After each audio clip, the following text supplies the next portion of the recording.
Meine sehr geehrten Damen und Herren, ich darf Sie ganz herzlich zu unserem heutigen Webinar aus unserer Expert Forum Brasil-Reihe begrüßen. Heute geht es um Land- und Forstwirtschaft. Ich möchte Ihnen einen kurzen Überblick geben, was Sie heute erwartet.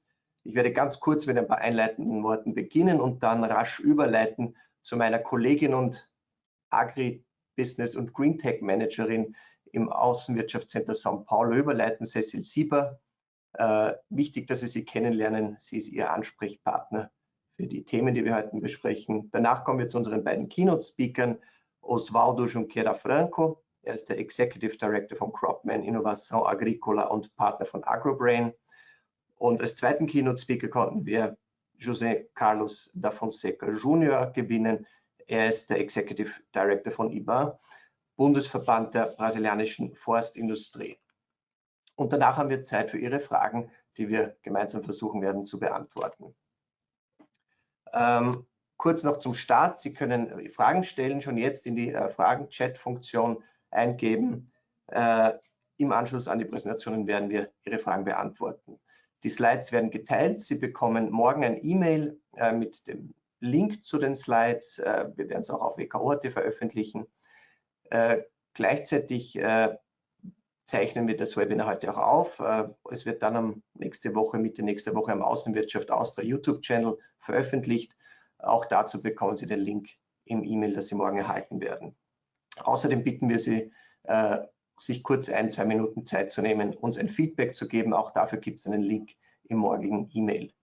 Wie sieht derzeit die Pandemiesituation in Brasilien aus? Leider recht dramatisch. Der März ist bislang der schlimmste Monat seit Beginn der Pandemie. Wir zählen mittlerweile knapp 270.000 Todesopfer in Brasilien und haben 24-Stunden-Inzidenzen von etwa 2000, also knapp 2000 Toten jeden Tag. Also es ist ziemlich dramatisch aktuell. Die Gesundheitssysteme vieler Bundesstaaten sind überlastet oder zumindest an den Kapazitätsgrenzen. Wie reagieren Unternehmen? Wo es möglich ist, wird nach wie vor Homeoffice gemacht oder Schichtarbeit in den Büros. Wichtig für Sie, Dienstreisen sind derzeit wirklich nur eingeschränkt möglich. Falls Sie hier etwas planen, falls Sie dringend nach Brasilien müssen, kontaktieren Sie uns vorab, damit wir das gemeinsam besprechen können, wie das am besten möglich sein könnte. Bevor wir überleiten zu unseren spezialisierten Sprechern, eine kurze Umfrage. Wir würden gerne wissen, welche Ziele verfolgen Sie am brasilianischen Markt? Das heißt, was wollen Sie mit dem heutigen Webinar für sich erreichen? Wo sollen wir Ihnen helfen? Sie können gerne mehr als eine Antwort auswählen. Wir geben Ihnen ein paar Augenblicke Zeit, sich hier zu entscheiden. Es gibt das ist der Punkt, ich bin noch in Marktanalysephase, ich suche einen Vertriebspartner, möchte einen finden, wir möchten unsere Exportaktivitäten in Brasilien erweitern oder eine Firma gründen. Bitte suchen Sie aus, was für Sie relevant ist. Das hilft uns, ein bisschen ein Gefühl zu kriegen, wo Sie derzeit stehen. Ich bitte jetzt schon meine Kollegin Marianne, uns das Ergebnis zu zeigen, dieser kleinen Umfrage. Sie sehen hier, also der Großteil möchte die Aktivitäten erweitern. Es gibt kein Interesse an Firmengründung, auch das wichtig zu wissen. Viele von Ihnen suchen einen Vertriebspartner und ein Viertel etwa ist noch in der Marktanalysephase. Also ein ganz guter Mix an unterschiedlichen Interessenten. Danke, Marianne. Wir gehen zurück in die Präsentation. Abschließend noch kurz, was können wir für Sie tun? Wie können wir Sie unterstützen? Wir sind Ihr One-Stop-Shop für den brasilianischen Markt, egal was Sie suchen, Vertriebspartner, Unterstützung bei allen möglichen Themen, die für Sie relevant sind. Einfach uns kontaktieren. Wir haben eine Spezialistin mit Cécile Siber. Ich bin auch natürlich gerne für Sie da und unser gesamtes Team in São Paulo. Einfach melden unter saopaulo@wko.at und wir werden sicher eine Lösung für Ihre Themen finden. Damit darf ich schon überleiten auf meine Kollegin Cécile Siber. Cécile, bitte schalte deine Kamera ein und dein Mikrofon. Cécile Siber ist unsere Spezialistin für das Thema Land- und Forstwirtschaft hier in Brasilien und damit darf ich schon das Wort an dich übergeben. Ich werde der Einfachheit halber die Slides weiterklicken, so wie es für dich passt. Passt. Danke, Klaus, für die Vorstellung. Hallo nochmal an alle. Es freut mich sehr, dass Sie heute dabei sind. Und bevor wir unseren Experten die Bühne einladen, gebe ich einen kurzen Überblick zur wirtschaftlichen Lage der Landwirtschaft und Forstwirtschaft in Brasilien. Mit Rekordergebnissen erweist sich die Land- und Forstwirtschaft wieder mal als krisenresistent. Und während die meisten Sektoren der brasilianischen Industrie rückläufig waren, betroffen von der Corona-Pandemie, verzeichnete die Agrarwirtschaft einen Umsatz von 308 Milliarden $. Das ist ein Wachstum von fast 20% im Vergleich zu 2019. Und damit macht der Sektor etwa 25% der brasilianischen Wirtschaft aus. Es ist wichtig zu sagen, dass dieser Anstieg dem gesamten Agrarsektor entspricht, beziehungsweise die Land- und Forstproduktion, die Viehwirtschaft, die verarbeitende Industrie, die Dienstleistungen der Branche, Exporte und so weiter. Und Grund für diesen Anstieg ist das Wachstum der landwirtschaftlichen Produktion in Brasilien. Und außerdem erlebte das Land eine Abwertung von ca. 30% der Landeswährung. Und damit wurden die Exporte angetrieben. Klaus, nächsten Slide bitte. Ja, fast die Hälfte der brasilianischen Exporte im letzten Jahr entfiel auf die Landwirtschaft. Der Auslandsumsatz betrug 2020 über 100 Milliarden $. Und zu den wichtigsten Exportgütern gehören Soja, Fleisch, Forstprodukte wie Zellstoff und Papier, Zucker und Zuckererzeugnisse und Getreide. Auf der anderen Seite sind die Importe von Maschinen und Anlagen um 4,5% gesunken auf etwa über 13 Milliarden. Und Ausnahme waren die Anlagen für den Öl- und Gassektor und auch Anlagen für die Erzeugung von erneuerbaren Energien. Und ja, hierzu eine interessante Information. Laut Daten von dem Fachverband AB Solar stammen über 13% der Investitionen in Kleinphotovoltaikanlagen aus der Landproduktion. Sie werden für den Betrieb von Bewässerungssysteme, Tierhaltung, Lebensmittel, Kühlung, Internetanschluss unter anderem eingesetzt. Und aufgrund der Währungsabwertung, welche natürlich auch die Produktionskosten sehr beeinträchtigt hat, versorgen viele Unternehmen und Produzenten deren technologischen Bedarf durch den Kauf von Inlandsprodukten. Das Land- und Maschinensegment verzeichnete einen Umsatz von über 25 Milliarden. Das ist ein Anstieg von 27% im Vergleich zu 2019. Nächsten Slide bitte, Klaus. So, und was können wir erwarten? Welche sind die Perspektiven und Herausforderungen? Der brasilianische Anteil am Weltmarkt für Nahrungsmittel ist in den letzten 10 Jahren von 20 auf 100 Milliarden $ gestiegen, wobei der Schwerpunkt auf Fleisch, Soja, Mais, Baumwolle und Forstprodukte liegt. Die Perspektiven deuten darauf hin, dass der Beitrag der brasilianischen Landwirtschaft zur Weltversorgung in den kommenden Jahren noch weiter steigen wird. Und allein für dieses Jahr erwartet das Landwirtschaftsministerium einen Zuwachs von 3%. Dieser Wachstum spiegelt die Entwicklung der Landwirtschaft in Richtung einer modernen und organisierten Produktionskette, wobei Nachhaltigkeit auch eine immer wichtigere Rolle spielt.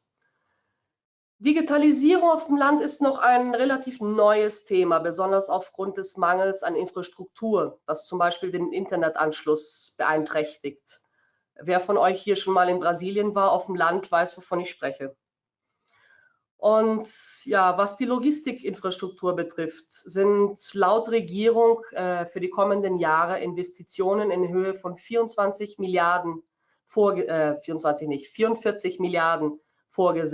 zur Modernisierung von Häfen, von Flughäfen, Schienenverkehr und besonders Straßen. Logistikkosten machen heute 12% vom BIP aus und wirken bis zu 35% auf den Preis der Produkte. Und, um nicht einmal den Verlust zu erwähnen aufgrund der schlechten Zustand der Straßen. 85% der Getreideproduktion wird in Brasilien über Straßen transportiert. Und ja, in all diesen Bereichen muss noch viel investiert werden und darum bieten sie gute Geschäftsmöglichkeiten für österreichische Unternehmen. Innovation, kompetitive Preise, einen guten Partner vor Ort haben, der sich mit der Kultur und mit dem Markt auskennt. Und vor allem Zugang zu Finanzierungsmöglichkeiten sind ausschlaggebend, um Erfolg im brasilianischen Markt zu haben. Ich beende damit meinen Beitrag, damit wir nicht die Zeit überschreiten. Ich habe noch 2 Slides für Sie dazugefügt, die nächsten 2 Slides. Ich werde sie nicht in Details jetzt durchgehen, aber Sie können sie gerne lesen, sobald Sie die Präsentation erhalten. Noch ein Slide weiter. Ja. Und damit beende ich meinen Beitrag und jetzt wird spannend. Nachher bin ich wieder da und beantworte gerne Ihre Fragen. Vielen Dank. Vielen Dank, Cécile, für deine Ausführungen. I will now switch to English and would ask our next speaker, Oswaldo Junqueira Franco, to turn on his camera. Let me introduce Oswaldo real quick. Oswaldo Junqueira Franco is an economist and MBA in corporate finance. He worked 25 years in the financial market and was also executive director of trade and commodity finance at Deutsche Bank. He is a rural producer and executive director at Cropman Inovação Agrícola, an agri-tech specialized in soil diagnostics. And he is the partner at the consultant company AgroBrain. Oswaldo, thank you so much for taking the time to speak to our Austrian audience today.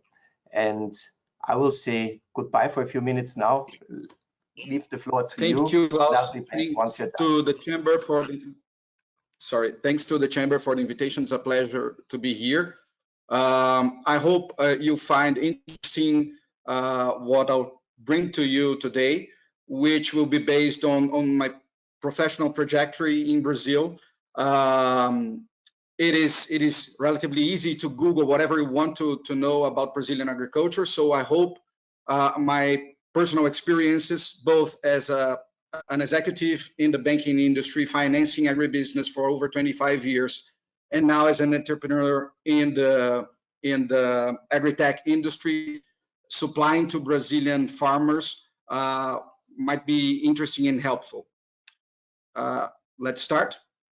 As Klaus already said, the topics for the day will be to kind of explain to you what it was and how did we get from the present moment in Brazilian agriculture, Brazilian agribusiness in general. Then I'll speak a little bit on what it is now and where are we going to, what it will be in the future.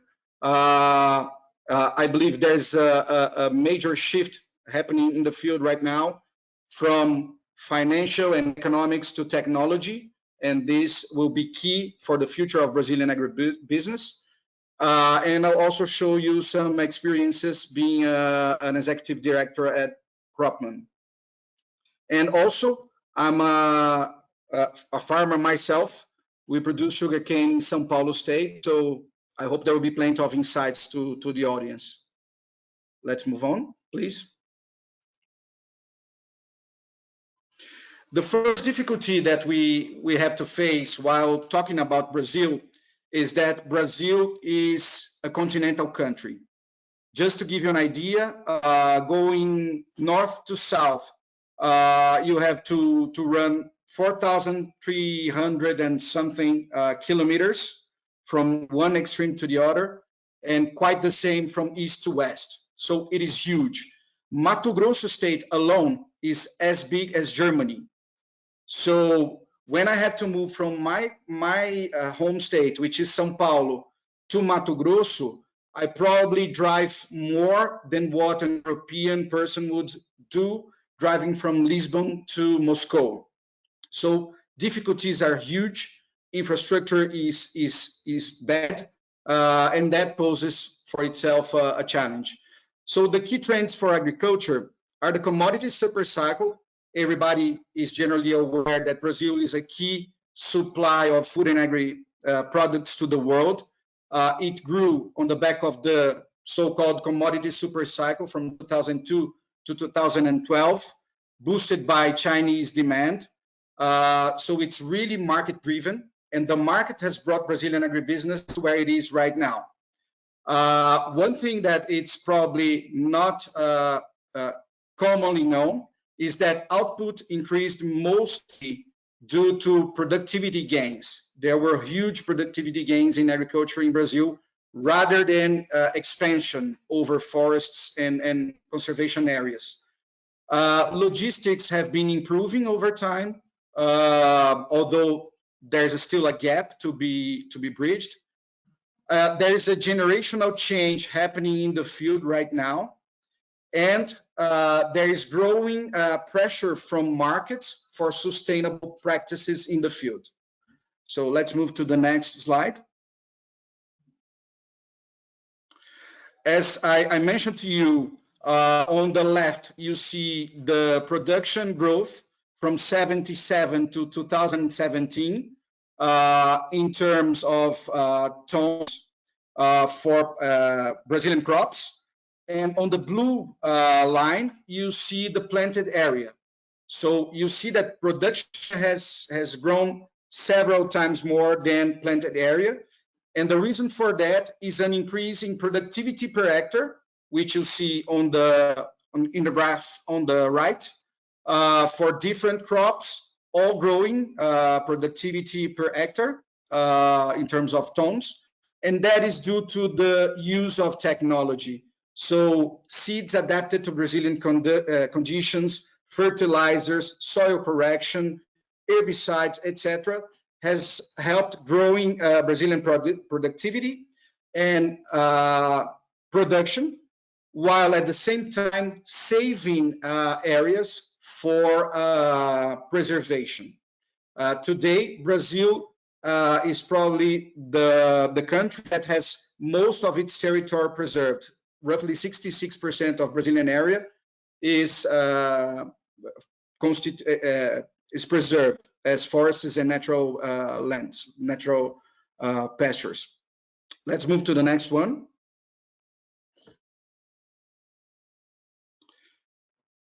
Some insights on what is the market like right now. Let's start with demographics. The average age of a Brazilian producer has been decreasing over years. So the last data that we have is 2017. So on average, a Brazilian producer is 46 years old.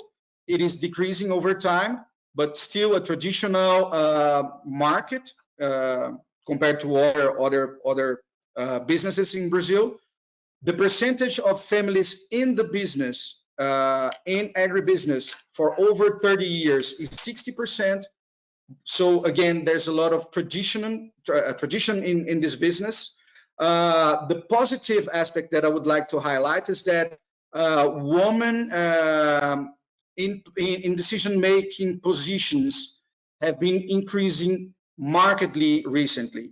So it was 1% in 97, then it went to 10% in 2013, and the last data that we have is 31% in 2017 and growing.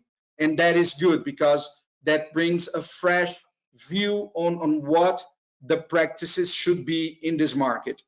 Regarding logistics, investments are still insufficient, although there has been improvements over the years, notably during the commodity super cycle that I mentioned, but still insufficient, and mostly, or the lion heart of what has been invested, generally by private investors, private companies, private trading companies that have to export crops out of Brazil. The percentage of Brazilian crops still transported through truck roads, it's over 60%. So it's highly ineffective. There's a lot of room for improvement. Next one. So what it was and what it will be. So at first, farmers were concerned about producing. You had to be a good farmer in order to produce. Then economics became important. Financing needs became important. How to finance working capital and investments, for instance, to have storage capacity at the farm or at the port, to invest in ports, to invest in roads, in railroads. What would be the financing sources for that? there was a lack of domestic savings in Brazil. So external financing played an important role here. What were the financial costs? How to bridge inefficient logistics, which increase costs. All these things were very important. But now they're given. You have to be efficient from an economic and financing point of view in order to remain in the market. So you have to produce well, you have to finance your production very well, but the world will keep growing and demanding food from Brazil. So how to increase output going forward? It's, in my view, by adding technology to the business.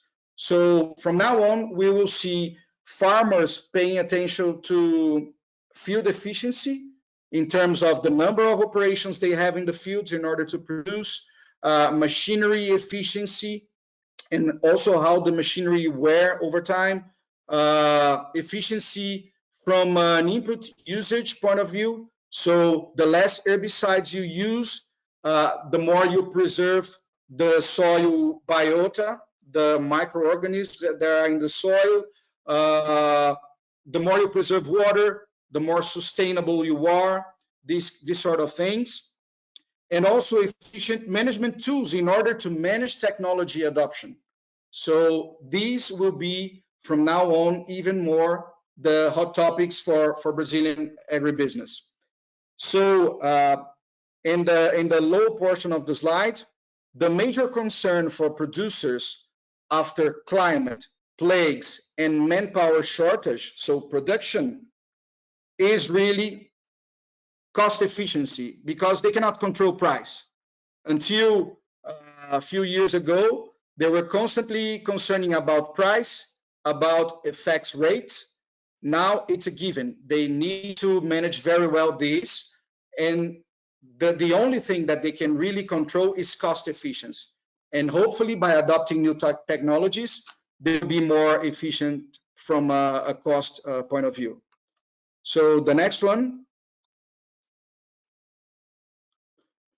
Yeah, I'll bring to you a case study, my experience with Cropman. Cropman is an integrated hardware and software soil diagnosis provider to farmers in Brazil.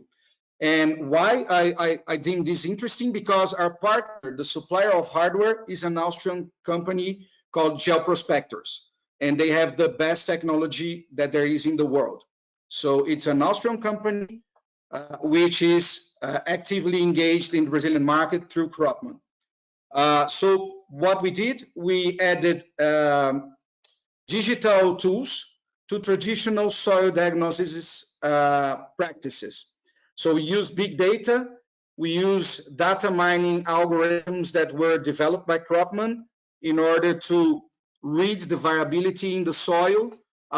We use soil analysis, and then we provide to farmers permanent management zones, which are portions of soil that are equal from a geostatistical point of view. And we provide farmers compaction soil maps, which are important because the less you revolve, the less you till your soil, the more you keep carbon kidnapped in the soil, stored in the soil. So by the adoption of the permanent management zones, farmers can apply the correct dose in the correct place. For instance, on the right side of the slide, you can see potash, K applications, seeds, herbicides, soil correction, grow inducers, maturity inducers, all sorts of agricultural inputs can be deployed in the right spot, in the right dose, therefore increasing efficiency in the field. Next slide, please. Here, just to show you how diverse the country is, we have operational windows in the field because I don't know if all of you know, but in some places in Brazil, we have 2, sometimes 3 crops in the same year. So they grow, let's say, soybeans, and once it is harvested, they sow corn. and after corn they have now pastures, and the cycle goes on again for the next year. So it's that shortens the operational windows for us to go to the field with this sensor, which is provided by geoprospectors, in order to gather information from the soil in that region, and in order to provide the farmers the accurate information, the accurate diagnosis that will serve as a base for the decision making in input usage. Next slide, please. Here's just to show you who our partners are and who our main clients are. So it's really diverse, and I included these just to show you how diverse the market is. We have diversity per regions, per farmers size, per scale of production, per crop, whatever you think of. And all these different realities have different needs. So every time a technology company is considering to enter into the Brazilian agribusiness market, these diversity of demands has to be considered, because the market is really very diverse. It is virtually impossible to have one solution, one size fits all. And on top of that, there are the logistic difficulties. So if you're covering soybeans, you're probably in 3-4 different regions in the country. And that means that you will probably be traveling similarly to all over Europe. So it poses a challenge for new entrants. On top of that, all main technology providers of the world are operating in Brazil. So maybe you have a niche market that you're exploring and you think you're doing very well. Carry out a thorough assessment of what the Brazilian market is like before entering in Brazil, because chances are that there will be a lot of competitors to your technology already operating in the country. Next one, please. So what would be the takeaways that I would like to leave for the audience? It's really an heterogeneous market. So we have regions that are countries away.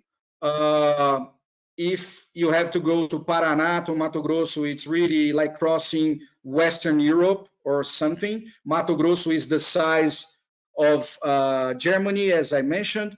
Minas Gerais is the size of France, just to give you another example. So it's huge. Infrastructure is bad. There are different crops, different seasons within the same year, different scales, different farm sizes, which affect yield, different practices, and in general terms, still a very conservative market, although it's changing. It's a highly competitive market. Both domestic and international players are already in it. It's a totally complete different scale compared to Europe. When we talk about a medium-sized player here in Brazil, in Mato Grosso, for instance, it is probably comparable to a huge producer in Europe. So take into consideration the scale, the size of the country, and I make a joke here. Mato Grosso is as big as Germany, but with great infrastructure. There are positive aspects, though. The generational transition that is going on, the fact that there are more women coming to the market in decision-making positions, that will change. That is slowly changing the conservative, the traditional view, the resistance that players have towards the adoption of new technologies. So that is very positive. And the last point, FX rate is a considerable threat to business models, not to farmers. Let me make this really clear. Farmers in Brazil have learned to live with that. But if you're an European company wishing to sell services or products in Brazil, and FX moves against you, then all of a sudden your product is no longer appealing to the market, and you might end up not selling the volumes you expected to sell. So it's really something that poses a risk for new entrants, especially those based in Europe. So that would be my comments for the day. I think that's it. Thank you very much for listening, and I'll be here for questions afterwards. Thank you. Many thanks, Oswaldo, for your time and excellent presentation. I think we've learned a lot. Still have to defend the Greek infrastructure. I think it's not that bad, but we get the idea. I would now like to invite José Carlos da Fonseca Jr. Please, José Carlos, turn on your camera and your microphone. I would like to introduce you quickly. José Carlos' curriculum is very long, so I've shortened it a bit. Otherwise, we wouldn't have enough time. Ambassador José Carlos da Fonseca Jr. is the Executive Director of Ibá, which is the Brazilian tree industry organization, an association responsible for institutional representation of the planted tree production chain from field to industry. As a career diplomat for about 37 years, he worked in several countries such as India, Washington, D.C., the Arab Emirates, Chile, among others. He also held political positions in Espírito Santo and Brasilia before being invited to join Ibá's board of directors in 2019. On a personal note, José Carlos and I served at more or less the same time in India a while ago, and it turns out that our wives knew each other quite well. So that's where our paths have crossed in the past. I'm very happy to have you with us today, José Carlos. The floor is yours. Thank you very much, Klaus. Good morning, good afternoon to our audience. It's a great pleasure to be here today, congratulating the Consulate General of Austria and the Chamber of Commerce for the initiative and for the opportunity. As Klaus mentioned, I'm an old diplomat who 2 years ago decided to go private, let's say. So I have been at the Brazilian tree industry, Ibá, as we call it for the Portuguese acronym, for around 2 years now. And it has been a fascinating period of learning and of new horizons for me. And I would like to share a bit of this success case involving our sector to our audience today.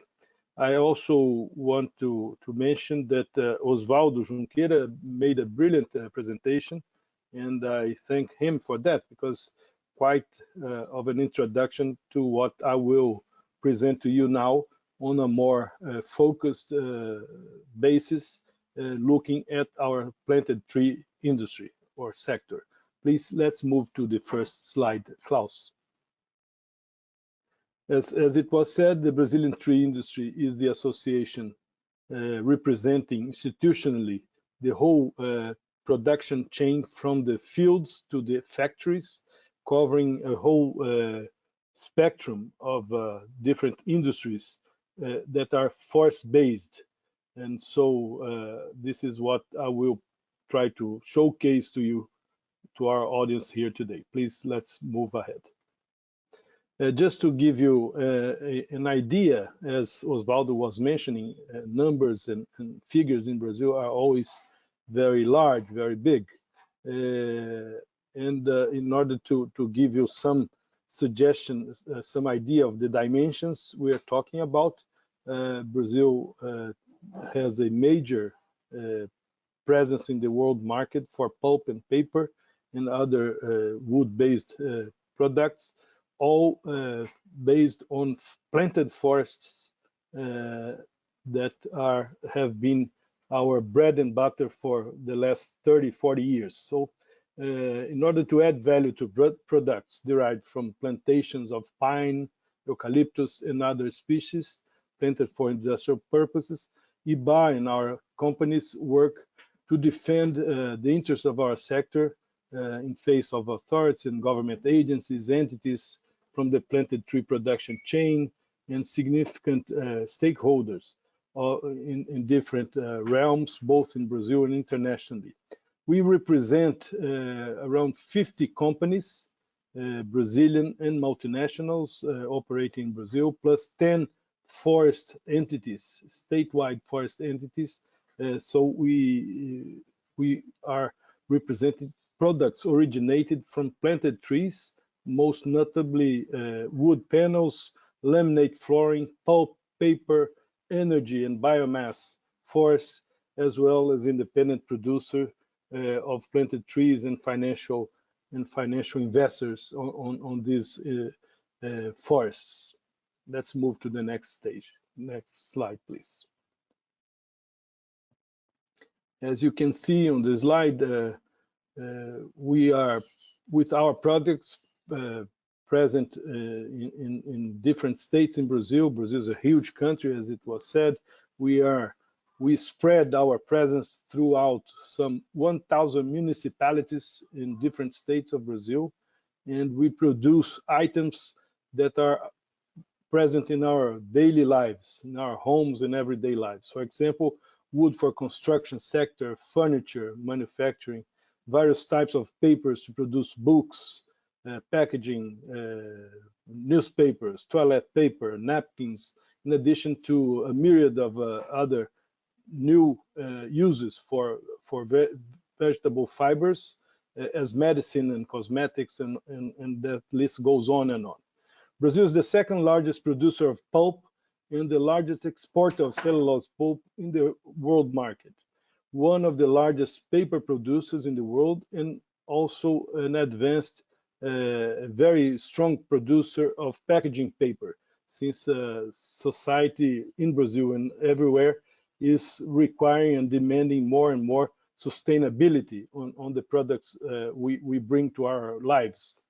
During the pandemic, we have seen the number of paper and tissue packaging, the numbers involved in the production of different types of paper increase very strongly, especially if we consider the different papers directed to hygiene uses and personal uses, like toilet paper, towels, handkerchiefs, masks, and all sorts of different uses. The forest-based sector, in fact, was considered essential ever since the beginning of the pandemic by the federal government. We requested that, and it was granted due to the importance of our role in catering to all these different industries. Can you imagine during the pandemic if we were not able to keep producing and delivering packaging paper for medicines, for food stuff, and so on? So our normal operation is considered essential throughout this very difficult period we are experiencing in Brazil and everywhere. Wooden furniture and laminate floors have also advanced during this period, especially in the pandemic period, with the advancement of the home office and people staying home took a harder look at their needs to repairs and to new construction and so on. And also all of this considering that what we produce is not fossil based, but renewable, biodegradable, recyclable in its post-use, which is also something that adds value to what we produce. We work to demonstrate how there is a chain that works carefully at each stage of this process, from the seed of our trees all the way up to the customers. Let's move to the next slide, please. This is also a very economically very strong revenue, as you are seeing. In 2019, we had an overall revenue by the sector of almost 100 billion reais. It accounts for over 1% of the Brazilian GDP. We are major partakers in the Brazilian export business. We have exported over $1 billion in numbers of 2019. Also, that represents around 10% of our agribusiness exports. The Brazilian planted tree sector also is responsible for generating over 13 billion reais, Brazilian currency, in federal and local taxes, so which represents almost 1% of all fiscal collections in the country. As you can see, the numbers, now we can move to the next slide, please, Klaus. It is a sector that works within the concept of the bioeconomy. A total, and we are very proud of that. We plant a total area for industrial use of around 9 million hectares throughout Brazil. And this is also a sector that preserves almost 6 million hectares alongside and most of the time in landscape use, mosaic use, mingling with the planted areas. So we are very conscious of our responsibilities in terms of the sustainability requirements we have to comply by and comply with. The planted tree sector commonly also operates in areas that were previously already degraded by other human activities. So just to give you an idea, if you recall the map of Brazil that Oswaldo just showed a few minutes ago, being such a huge country, most of our planted forest areas are to the south of the Amazon region, mostly in the southeast, the south, and the center west part of Brazil. So we not only plant trees in this huge area of 9 million hectares, but we also, as I said, preserve native forests alongside with our plantations. Let's move on to the next slide, please. We, as I was saying, also are very proud of having been a pioneer in adopting very stringent standards of sustainability compliance, sometimes over 20 years ago, by joining very strong, very respected international certification schemes as FSC, that most of you know, and PEFC and ISO. For instance, just in areas that are certified under our companies, plantations regions, we count over 7 million hectares, which is quite a lot. And we devote a lot of energy to restoration of native forests mostly, because as we plant and harvest our planted forests, we, as I said, also restore and conserve and preserve native forests in order to keep biodiversity and do our part in fighting climate change and so on. So let's move to the next one, please. We have the planted and conservation areas have the potential to store a total of 4.5 almost billion tons of carbon dioxide equivalent, which is quite a lot, quite a major contribution to the mitigation of the emissions of global warming gases. In the forest, there is a care for the soil as well as for water and biodiversity. In fact, of the endangered species in Brazil, around 38% of mammals and 41% of birds were found in areas of companies in the forestry sector. This proves that combination of plantation with the preservation of native forests is positive in terms of biodiversity as well. Good management practices, genetic improvement, and the soils and climate of Brazil have earned this nation worldwide recognition for its high productivity in comparison with other countries.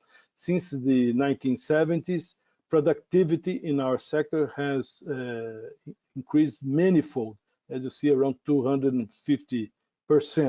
And mostly those productivity gains have avoided the need to increase acreage and the expansion of land use, which is something that is also very positive and very important for Brazil. Let's move on to the next slide. Our sector invests in the industry process to mitigate its impacts, of course.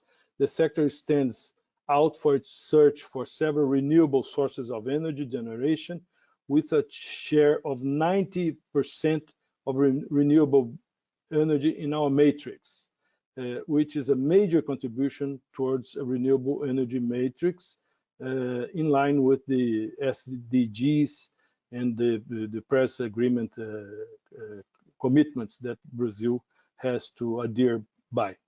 As a result of the technologies deployed by our industry, around 3/4 of the volume of water used for the manufacturing process in the past are no longer needed, and we have become very efficient in terms of water usage, which is something that we are very proud of. Just in next week, in the coming days, we will be releasing an unprecedented report on water management and water use by our sector, after following patterns of use of water in our different operations, forests, and industry since 2016.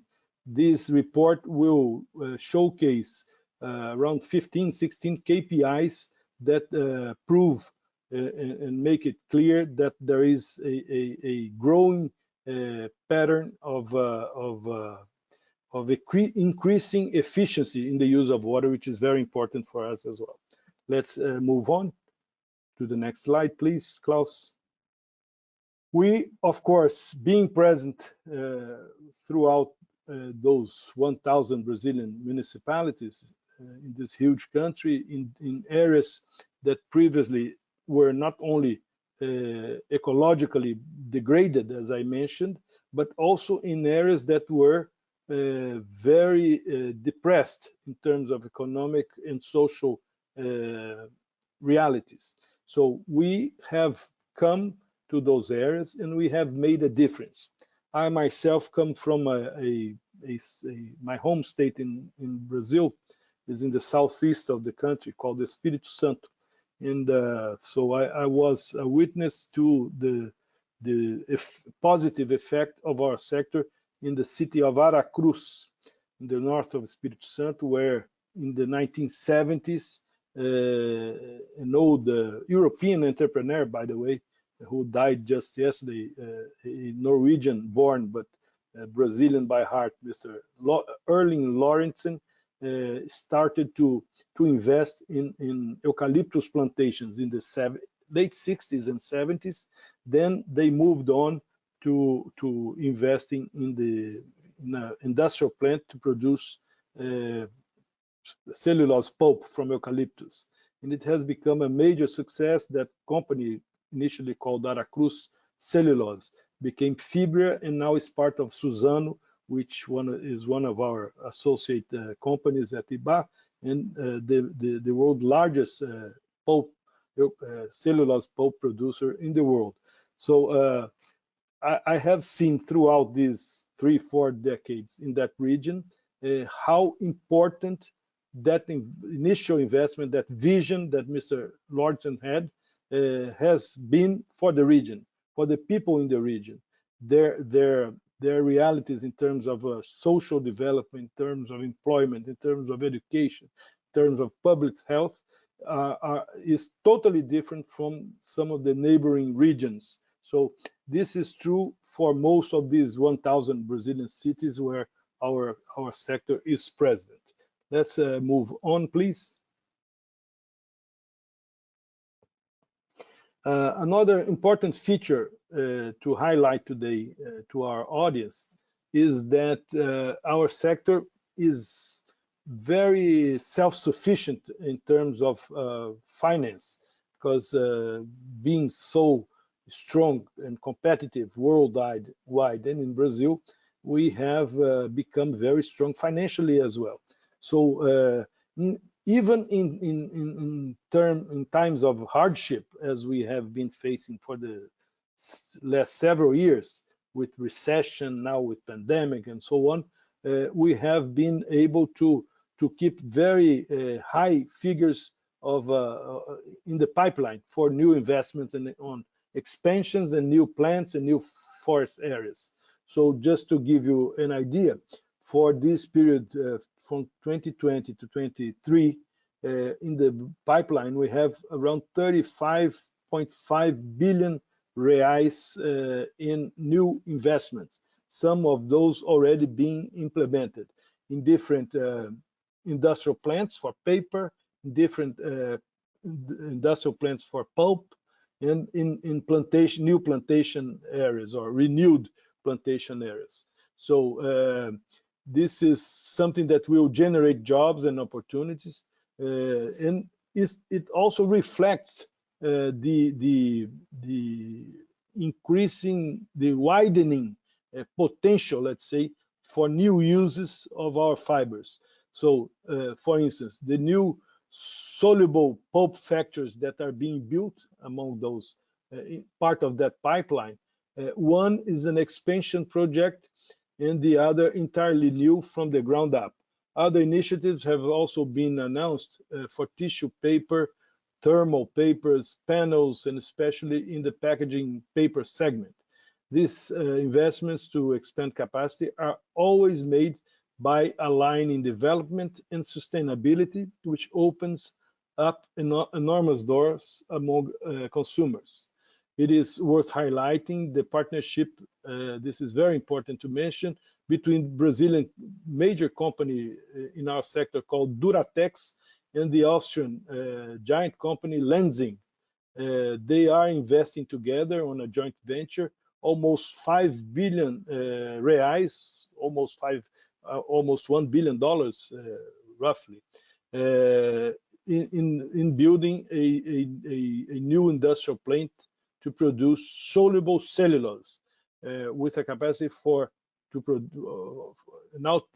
a potential output of 500,000 tons per year. That soluble cellulose plant will aim mostly at the textile industry in Brazil and abroad. Very important development and very important example of partnership between Brazil, a Brazilian company, and an Austrian company. One market that has also grown significantly in recent years is precisely the textile industry. Only nearly 7% of the textile market comes from soluble cellulose up to now. Yet there is plenty of space for additional growth, since approximately 64% of the fabrics we currently use are synthetic. In other words, derived from fossil sources, fossil products.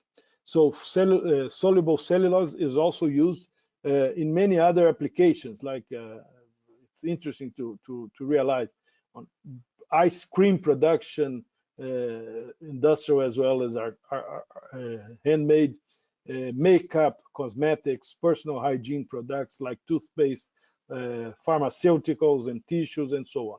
This is a never-ending possibilities. Let's move to the next slide.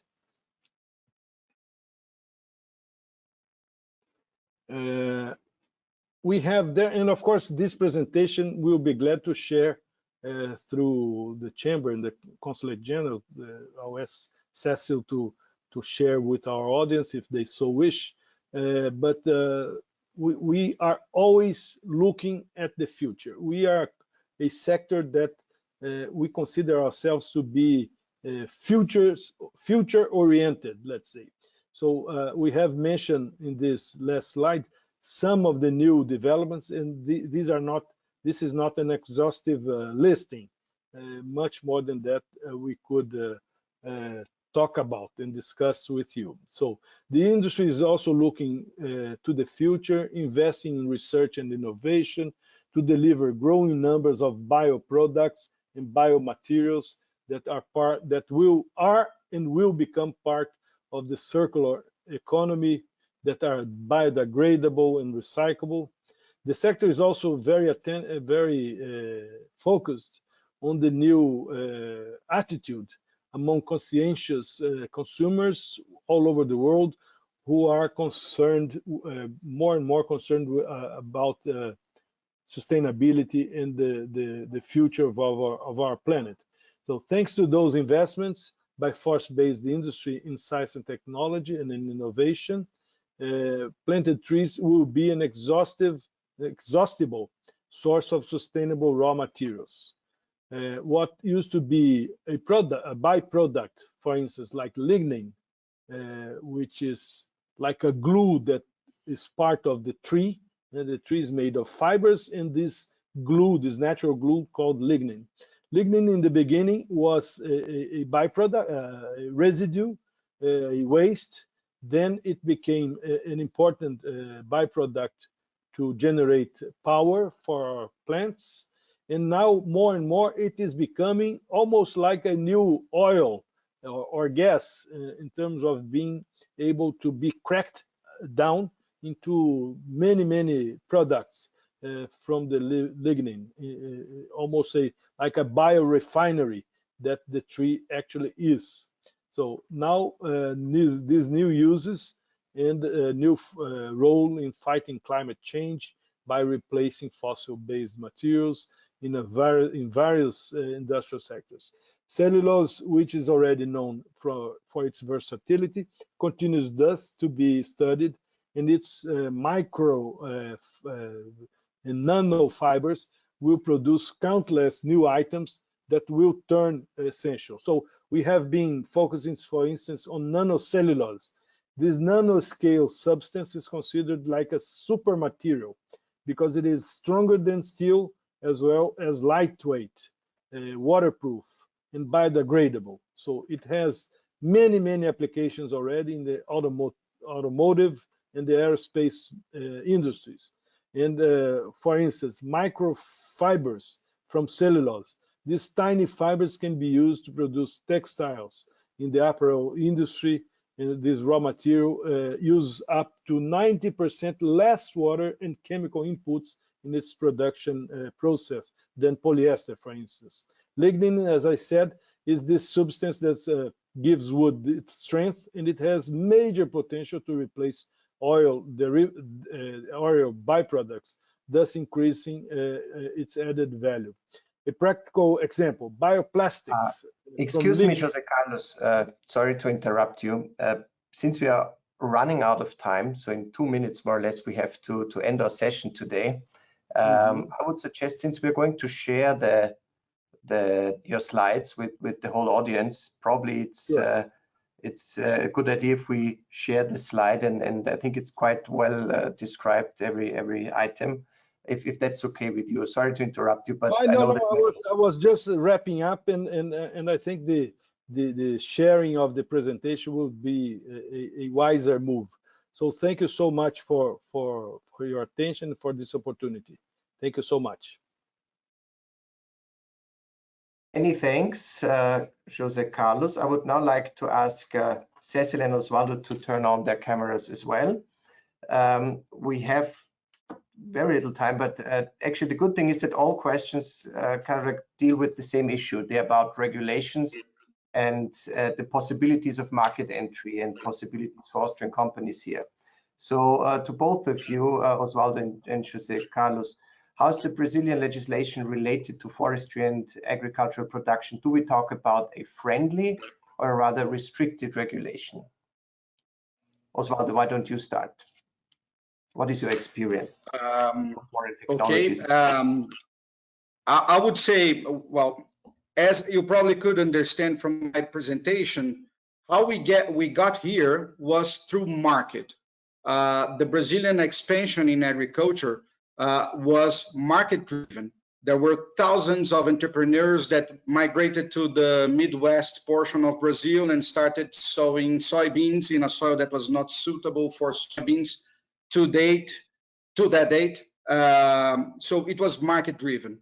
The government, the regulation, played, in my opinion, an important role from a sustainability point of view, especially after the Forestal Code of 2012.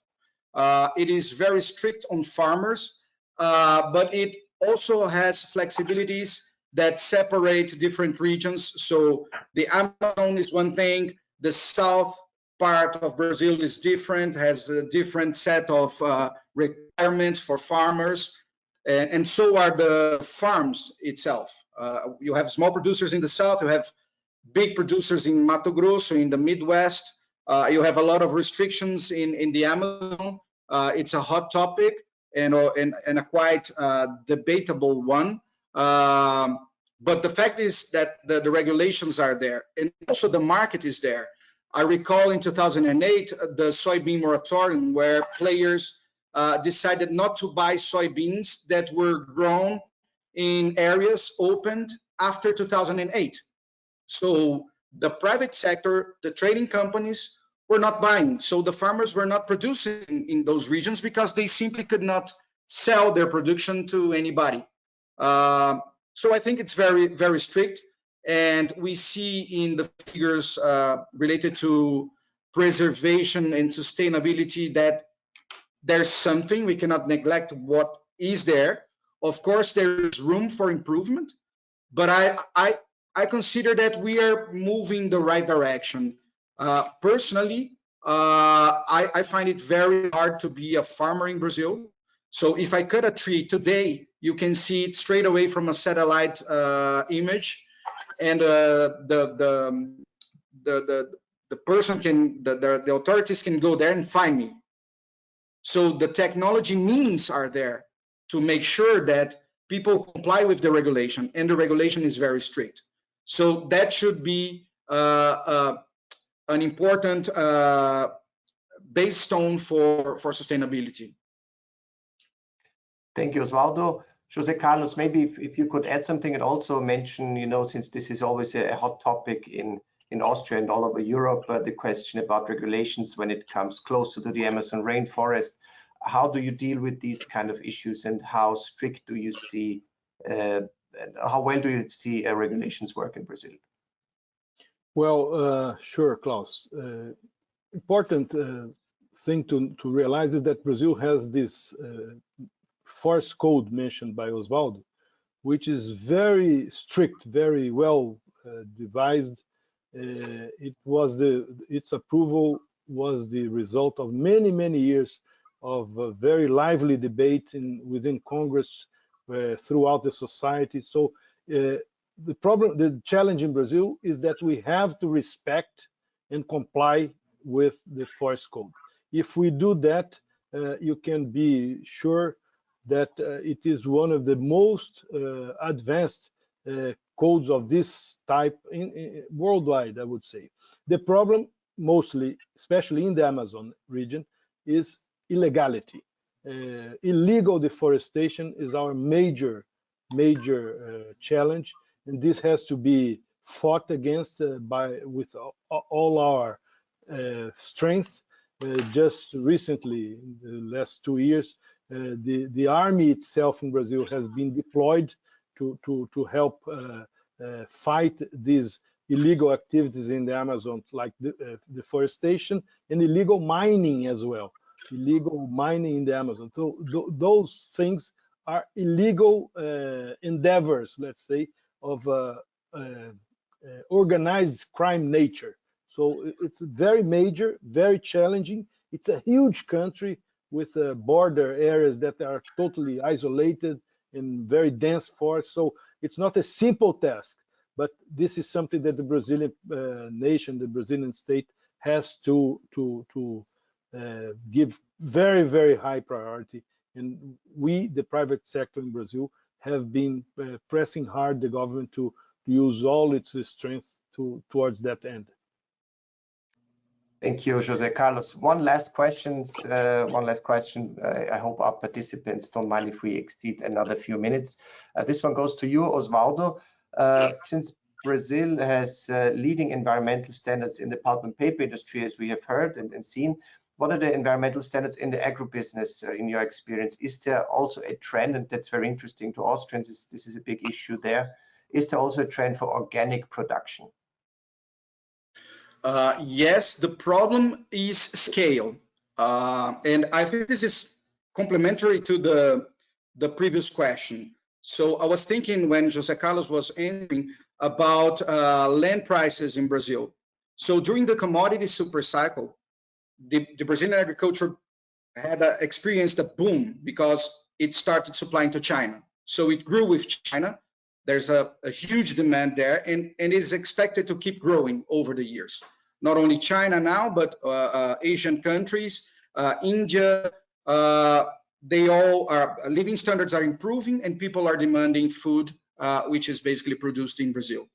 So what we experienced during the cycle was that the farmer was constantly buying new land because land was cheap. It was cheaper to buy another farm and to produce more in expanding the area rather than increasing productivity. So today there's a shift. What I hear from farmers more often these days is that if they add technology to the process, they will be able to extract more from the land they already have. So that is related to sustainability. Organic can grow, of course. There's a niche market for that, but it is very hard to produce organically to supply to the world as a whole. I don't think that buyers in China or in other poor social classes in other countries that rely on Brazil from a food security point of view, they can afford to have Brazilian producers shifting from traditional agriculture to organic agriculture. It's a price rewarding model problem. If the market will be willing to pay, then farmers will do it. But the same went with soybeans, the non-GMO soybeans in the past, and it remains to date as a niche market. So the market will drive where the farmers will go. And based on that, to grow organic agriculture, it's a difficult task because it requires more financing, because it is in principle more expensive than traditional one. Thank you, Oswaldo. Makes perfect sense. I will have to wrap up here. I think we would have another hour of topics and issues to discuss, but unfortunately, we already have exceeded our time. I would like to ask once again our participants to fill in our feedback link that they will receive tomorrow. Whatever questions you have, dear participants, kindly contact us. As you have seen, Cécile Siber is our specialist for the agro business and forestry industry. She has a great network, as you can see. Both José Carlos and Oswaldo have been working together with Cécile in the past. So whatever you need, just get in touch with us at saopaulo@wko.at. Once again, thank you so much, Oswaldo and José Carlos. This was very interesting. Thank you also, Cécile, for putting this webinar together. Let's keep in touch, and I hope whenever we need your advice, we can call on you for your help. Thank you very much. Thank you very much. Congratulations, José Carlos. Very good presentation. Let's keep in touch. Bye-bye. Thank you, Klaus. Thank you, Cécile. Bye.